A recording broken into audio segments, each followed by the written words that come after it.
समास। क्या पढ़ा रहे बेटा? समास। समास किसे कहते हैं? समास दो शब्दों के, दो या दो से अधिक पदों को मिलाकर क्या होता है बेटा? एक नया शब्द का विस्तार होता है या विकार उत्पन्न होता है, उसे समास कहते हैं। समास दो या दो से अधिक पदों को मिलाकर एक नए पद की उत्पन्न होता है, उसे समास कहते हैं। आगे बढ़ा। यानी दो या दो से अधिक पदों को मिलाकर एक नया पद उत्पन्न होता है, उसे समास कहते हैं। आगे बढ़ा। यानी दो या दो से अधिक शब्दों पदों को मिलाकर एक नए पद की उत्पत्ति या उत्पन्न होता है या नए पद बनता है, उसे समास कहते हैं। समास 6 प्रकार के होते हैं। कितने प्रकार के हैं? 6। यानी कौन कौन से? अब तक, यानी कि अब तक, दादा। ठीक है ना? अब तक, दादा। यानी यहाँ पर बेटा आ का मतलब होता है अवयव समास, बा का मतलब होता है बहुवचन समास, ता मतलब होता है तत्पुरुष समास, सा मतलब होता है क्रियापद समास और दा का मतलब होता है द्वंद्व समास या द्विगु समास भी बोल सकते हैं। और दा का मतलब होता है द्विगु या द्वंद्व, है ना?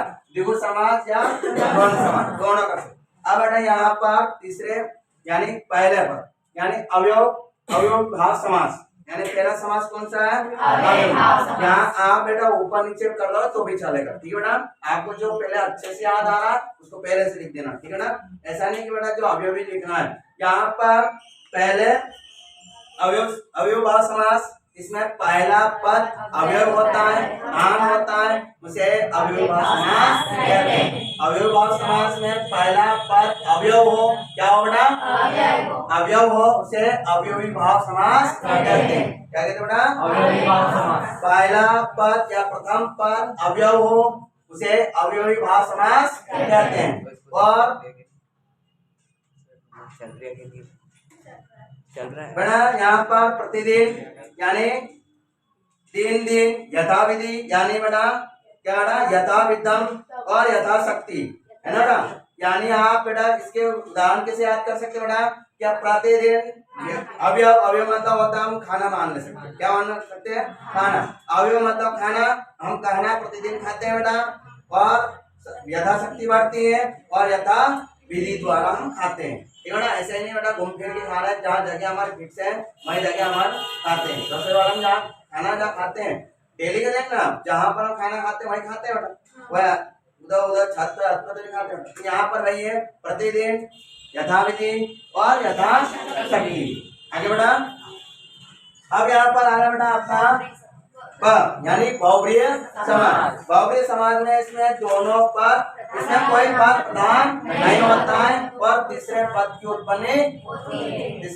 उत्पन्न होता है, उसे बहुब्रीहि समास कहते हैं। आ रहा बेटा यहाँ पर बहुब्रीहि समाज में बेटा यहाँ पर कोई भी पद प्रधान नहीं होता है, प्रथम पद प्रधान होता है ना द्वितीय पद प्रधान होता है। यहाँ कोई भी पद प्रधान नहीं होता है, उसे बहुब्रीहि समास कहते हैं। अब बहुब्रीहि में बेटा भगवान का नाम लेना है। उदाहरण में किसका नाम लेना है? भगवान का। किसका? भगवान। क्या था? याद ले सकते हैं दशानन, भगवान एक तरह से वो भी जैसा दशानन, फिर बेटा लंबोदर और चतुर्भुज। ऐसे बेटा रावण ऐसे बड़ा भगवान नहीं है, पर हम मानते हैं कि इसमें बहुब्रीहि समाज में किसका नाम भी लेना है?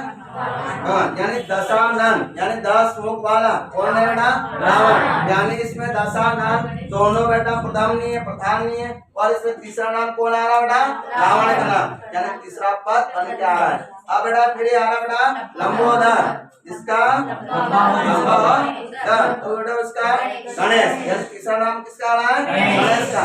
यानी दोनों पद प्रधान नहीं हो रहा है, तीसरे पद की बात आ रही, किसके बात क्या रहे? तीसरे पद की, तो उसे बहुब्रीहि समास कहते हैं। फिर आ रहा बेटा कौन? चतुर्भुज, जिसका 4 भुजा वाला हो तो कौन है बेटा? विष्णु जी।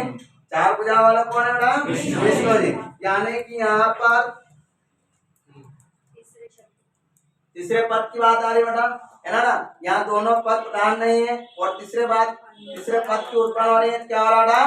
बहुव्रीहि समास। बेटा एक बार और, बहुव्रीहि समास उसे कहते हैं कि ना प्रथम पद प्रधान हो ना द्वितीय पद प्रधान हो, इसमें तीसरे पद की उत्पन्न होता है और तीसरा पद बनता है, उसे बहुव्रीहि समास कहते हैं। फिर बेटा यहाँ पर कर्मधारय समास। अब कर्म कौन करते हैं बेटा?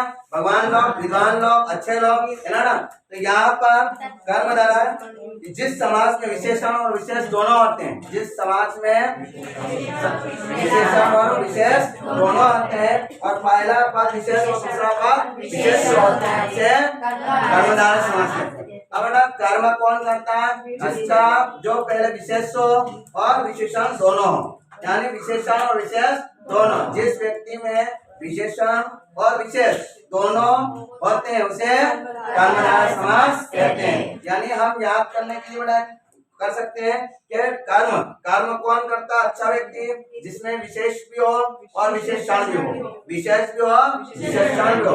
यानी बेटा यहाँ कह सकता है कि पहला पद विशेषण और दूसरा पद विशेष होता है, उसे कर्मधारय समास कहते हैं। क्या आप लिखना है तो बेटा कर्मधारय समास देश ध्यान। यहाँ पर कर्मधारय समास में पहला पद विशेषण और दूसरा पद विशेष होता है, उसे कर्मधारय समास कहते हैं। अब बेटा यहाँ पर एग्जाम्पल हो सकता है, यहाँ पर वीर पुरुष, नीलकंठ और परमानंद। यानी वीर पुरुष का क्या है बेटा? वीर है, वीर पुरुष।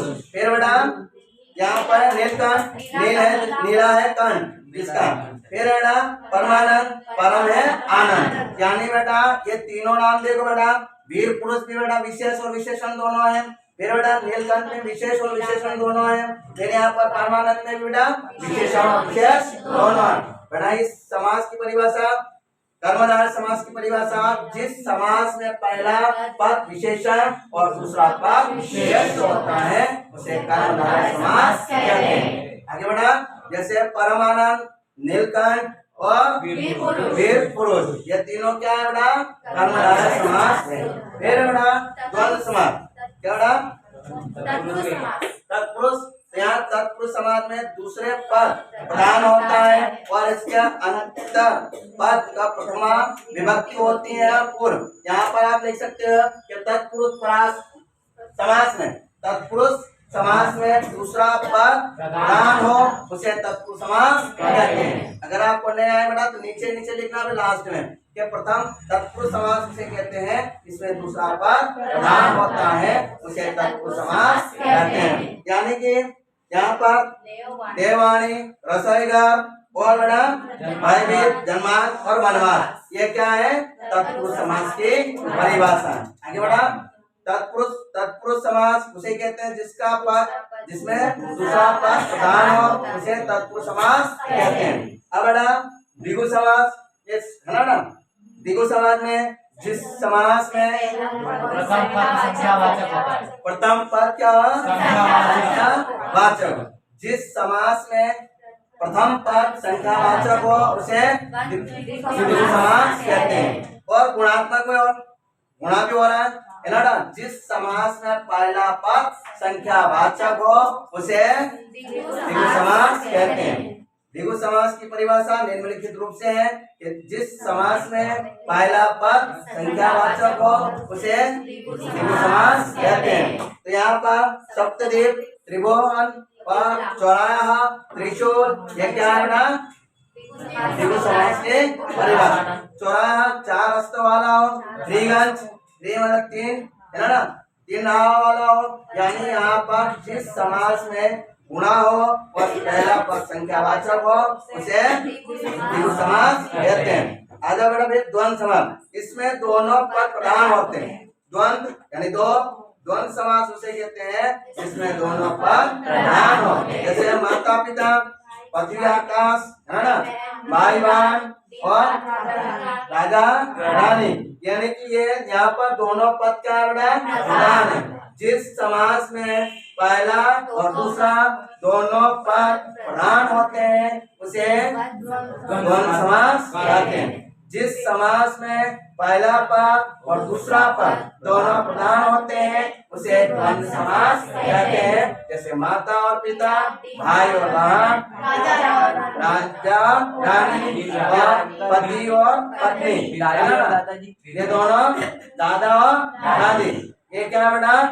बाहर और अंदर दोनों बेटा एक समान है। बाहर भी जितना आनंद मिलता है उतना अंदर भी। तो बेटा द्वंद्व समास जिस समास में दोनों पद प्रधान होते हैं उसे द्वंद्व समास कहते हैं। क्या हो गया बेटा अपना